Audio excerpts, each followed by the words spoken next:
All right, so we're going to be reacting to Congressman Ro Khanna's guest appearance on Coleman Hughes podcast. Coleman Hughes is a media personality. I don't really know too much about his background. Outside of his podcast, he isn't too well known for anything in particular. Very, very bright young man, pro-Israel, very much pro-America, more in the conservative camp. Just a very well-spoken, highly intelligent guy. His nuanced conversation, his ability to ask the right questions is something that I've always appreciated. So before we get started, make sure to subscribe, like, share, leave your comments. Follow me at Rafi the Realtor on Instagram for all of your real estate needs in Miami and the greater South Florida area. And you can support the channel by going to the Buy Me a Coffee link in the pinned comment or description. Let's check it out. Welcome to another episode of Conversations with Coleman. My guest today is Ro Khanna. Ro Khanna is a Democratic congressman who's represented California's 17th congressional district, centered in Silicon Valley, since 2017. He's a Yale-trained attorney, a former Obama administration Commerce Department official, and he's rumored to be running for president of these United States in 2028. I started off by asking the congressman why he broke with fellow Democrats by opposing Twitter's censorship of the infamous Hunter Biden laptop story. Next, I asked him if, as president, he would actually seek congressional authorization for major military actions, or whether he would do the same thing every president does, including Obama and Biden, which is talk a big game on the campaign trail and then abuse executive power the moment they get into office. Next, we talk about his domestic policy agenda and, in particular, what separates him from other progressive Democrats like AOC. And finally, we talk about the congressman's 180-degree pivot on Israel. Ro Khanna used to describe himself as a pro-Israel progressive, back when that was still possible. Now he is decidedly anti-Israel, which mirrors a major shift among younger Democrats over the past 2 years. I asked the congressman what he would have done in response to the October 7th massacre. I can't say I was entirely satisfied by his answers, but with only 45 minutes, I wasn't inclined to dig in on every disagreement. Though we did debate whether Israel's response to October 7th was a genocide. He says yes, I say no. I want to address one issue in the intro here. Many of you will be aware of the congressman's recent visit to the West Bank, where he encountered settlers who he alleges kicked the tires of his vehicle, harassed him while holding guns, and blocked his path for about an hour. Some people view this as a publicity stunt meant to pander to the anti-Israel crowd, while others viewed it as a disturbing reminder of what Palestinians face in the West Bank. But I did not. You used to describe yourself as a pro-Israel progressive, but I think you've talked about how after the October 7th and the war in Gaza, you have changed your tone and become much more anti-Israel. And you could tell me if you think that's an unfair characterization.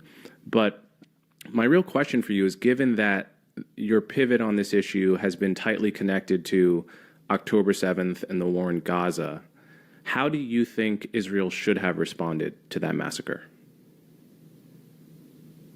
It was a terrorist attack.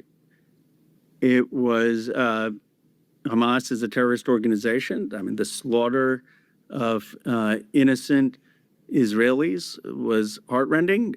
I met with John and Rachel Poland, who lost their son, Hirsch, in my office.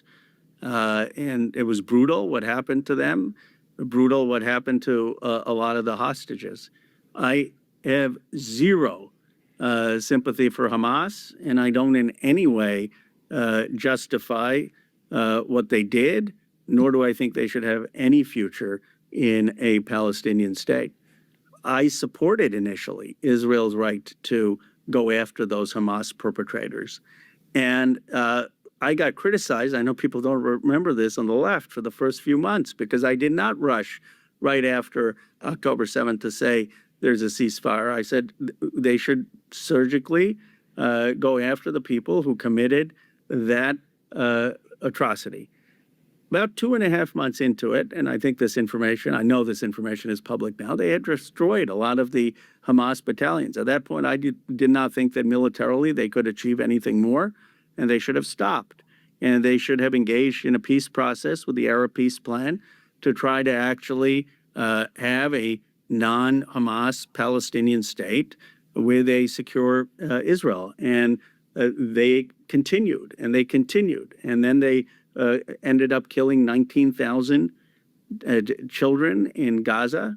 If you go to the Wall of Tears, their names are all there in Dearborn and ages. And they ended up destroying a lot of homes and property and caused the destruction of almost 70,000 lives. And I believe those were war crimes. The UN has called it a genocide. I know people don't like it when I say that, but I said I would defer to what the UN findings were. And my view is that Israeli government needs to have accountability for what they did.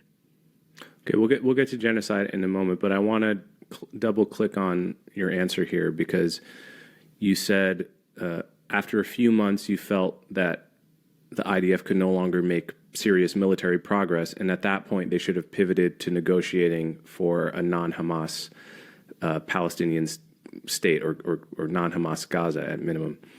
How do you negotiate for a non-Hamas Gaza when Hamas hasn't been destroyed at that point? No, Hamas still hasn't been destroyed.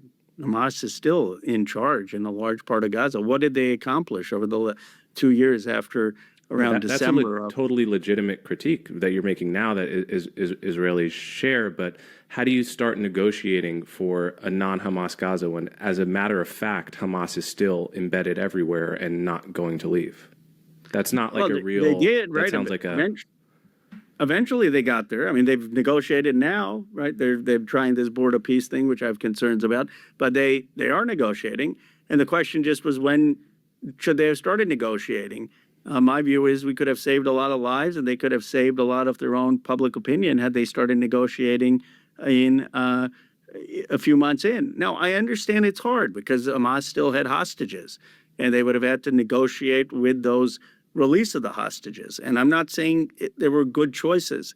I believe had they taken an approach of working with the Arab League, working with Saudi Arabia, Egypt, Jordan, and other nations, in the United States, and said, we're going to stop, we're going to negotiate for the release of these hostages, and we're going to negotiate for a secure Israel and a Palestinian state along the Arab peace plan proposals, that it would have led to a better outcome for the region and certainly for people in Gaza, but I also believe for Israel. I mean, even Israel would acknowledge that they've become a pariah in the world, from public opinion. They may be defiant about it. I had someone, I still meet with people from AIPAC. I don't take any of their money, but they're American citizens. They're in my district, and I sell it to everyone. If you want to have a conversation, I'm open to having a conversation. I'll disagree with you. I'm not going to question your patriotism or your sincerely held beliefs. And someone reached out and they said, wow, I didn't realize, Ro, what really has happened until I saw some of these results in these primaries. Thomas Massie won 30% of voters under 50. Put aside whether you agree with what I stand or not, I'm telling you it's a fact that Israel has lost the younger generation under 50 in this country. And I'm telling you it's a fact that they've lost a majority of Democrats in the way they have acted in this war. And they didn't need to do that, in my opinion. Yeah, I mean, to me, it's one thing to say they didn't need to do that. It's another thing to propose an actually realistic alternative to what they did do, because simply saying they should have negotiated with the terrorist group that is never going to voluntarily give up its territorial claim on Gaza, and I mean, we know that, right? That's not a realistic alternative. That's a wishful thinking alternative. Like, we could have talked to them sooner and then got to this, merry future where there's a Hamas-free Gaza. I mean, as for the genocide component, I understand you're deferring to the United Nations here. To me, that doesn't land as the fallacy of an argument of an appeal to authority, and in this case, an authority I don't have all that much respect for. I mean, I think the UN does some good things, but it's the UN also put Iran on the board of a women's rights group, right? And so there's perverse incentives at the UN. There's a lot of folly going on there. And for me, as you know, I don't have to tell you this, you have a legal background. Genocide comes down to intent. It's not about how many people you kill, right? We don't call what FDR, who you admire, did in Japan a genocide because of the death toll, which is obviously much higher than Gaza. We understand that the intent of the violence is what determines whether it's a war with a high casualty rate or genocide. And in this case, the ultimate test of Israel's intentions came down to when they were presented with the opportunity to get the hostages back, all of them, and get Hamas at least to nominally sign on to disarm. That's when the war stopped. Now, if they were actually intent on genocide, which means the destruction of a people, then it wouldn't matter whether they got the hostages back and Hamas agreed to disarm, because the point of the violence would be to kill Palestinians. So to me, that's the ultimate test of whether it was a genocide, and it wasn't.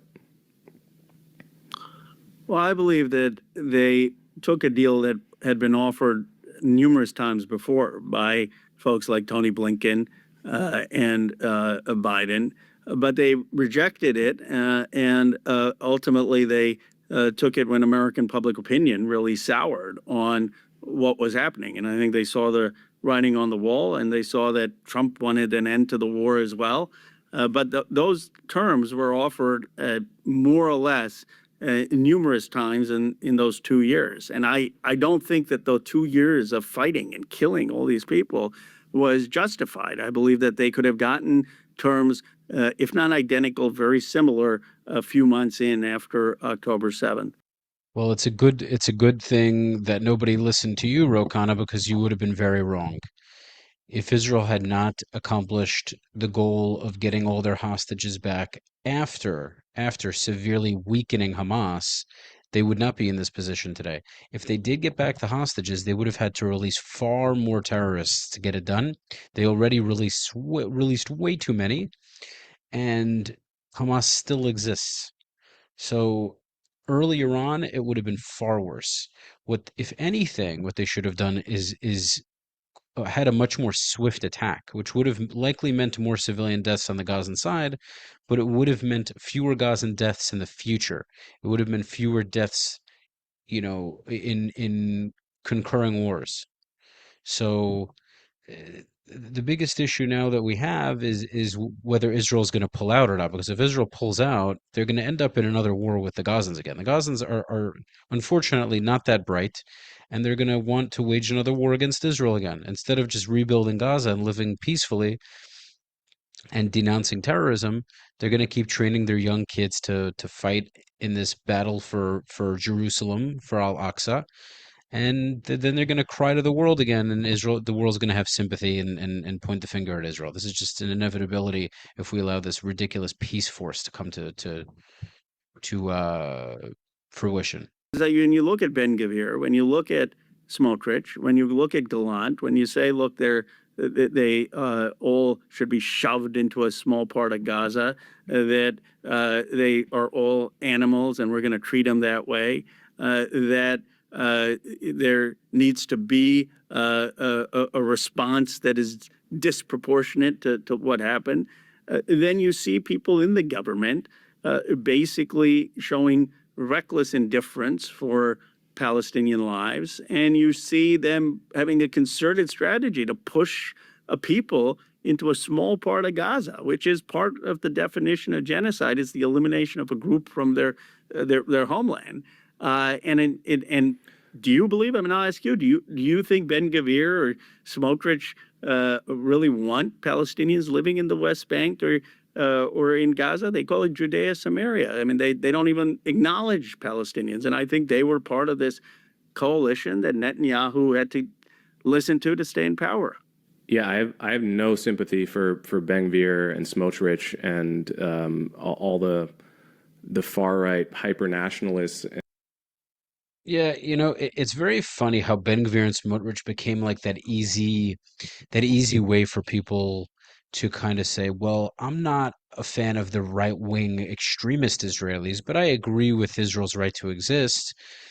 A good reason why a lot of the stupid mistakes that the Israeli government would normally make weren't made is because of people like Ben-Gvir and Smotrich, which threatened that they would leave Bibi's coalition if he did some stupid things, like try to pull out of the Philadelphia corridor, not go into Rafah, negotiate for hostages too early in exchange for too many terrorists, giving the prison system, just treating the terrorists like kings and queens.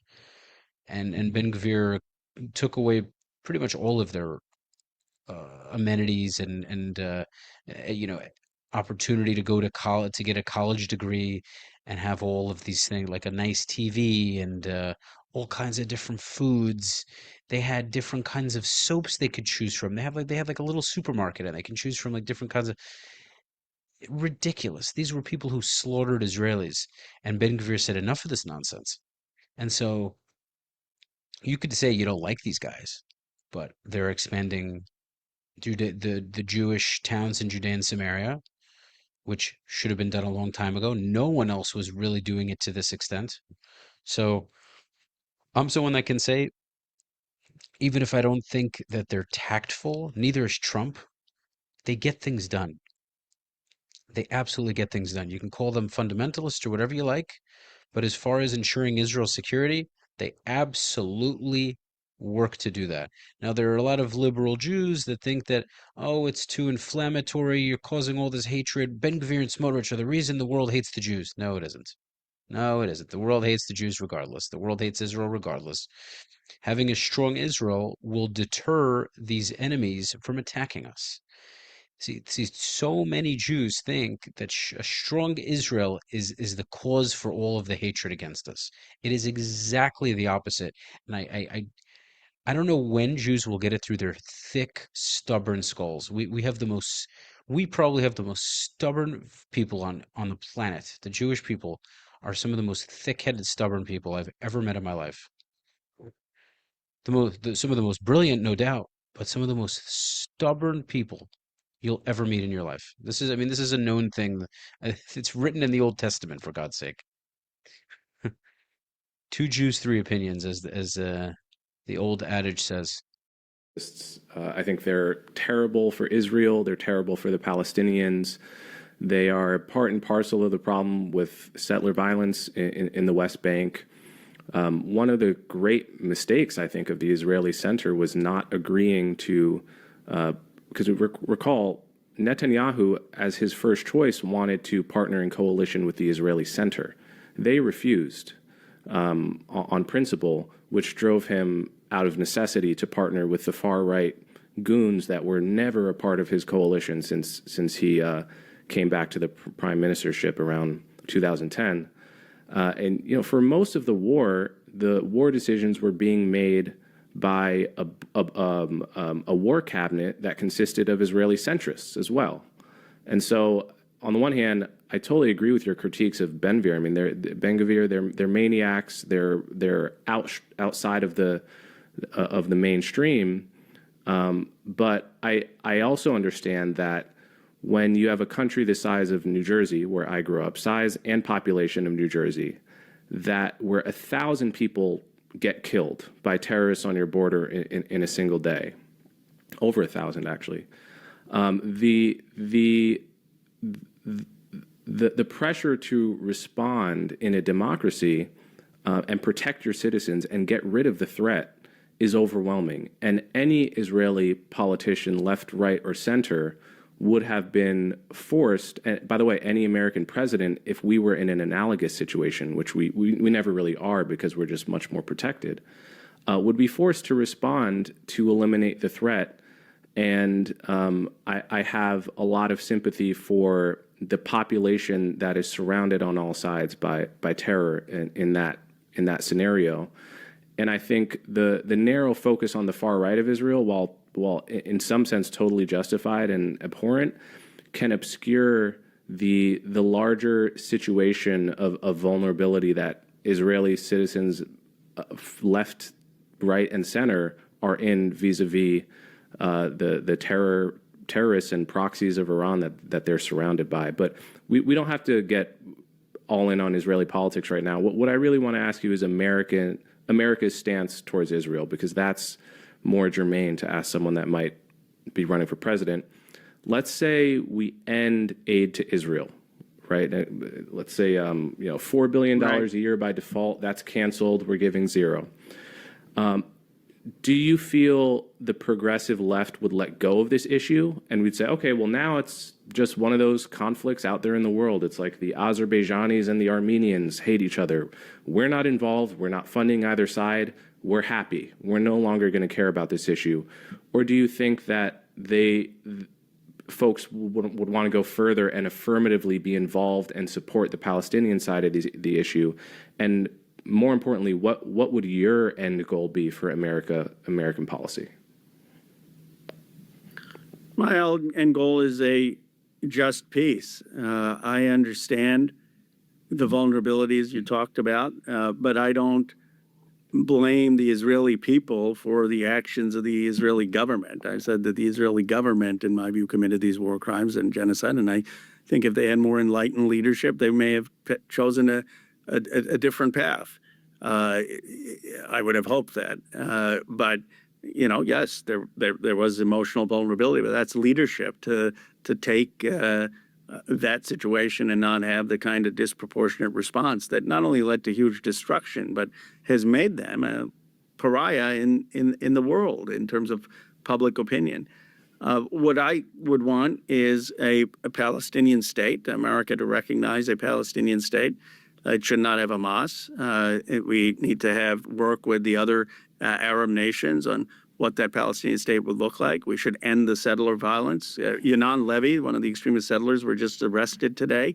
I don't want to go into my trip there, but it was his hoodlums who had detained our van, and I don't think our making a fuss of it is what led to the arrest, but certainly we were part of a chorus of people saying, how do you have these extremist settlers who've killed people just walking free?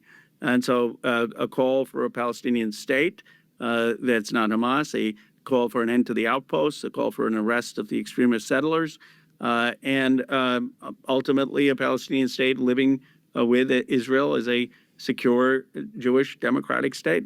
That is my hope for the region. And do I believe people will still be engaged? Yes, because many young people in particular and people on the left view the occupation as fundamentally unjust.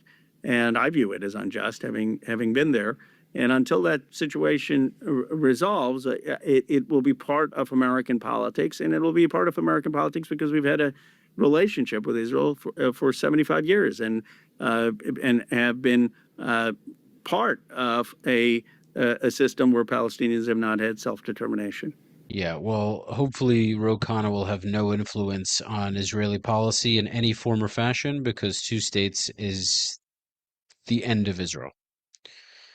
And really, I hope there is never an Israeli leader that has the ability to push for this two states or to help create one. And I hope that all Israelis completely resist it. All Israeli police and soldiers resist to help establish such a thing, because it would literally be the suicide of the state of Israel. Leave your comments, leave your thoughts, and I would love to. You can follow me on Instagram, Rafi the Realtor, for all of your real estate needs in Miami and the greater South Florida area. And you can support my channel by taking a moment to go to the Buy Me a Coffee link, which can be found in the pinned comment or description. Thank you so much, as always, for tuning in.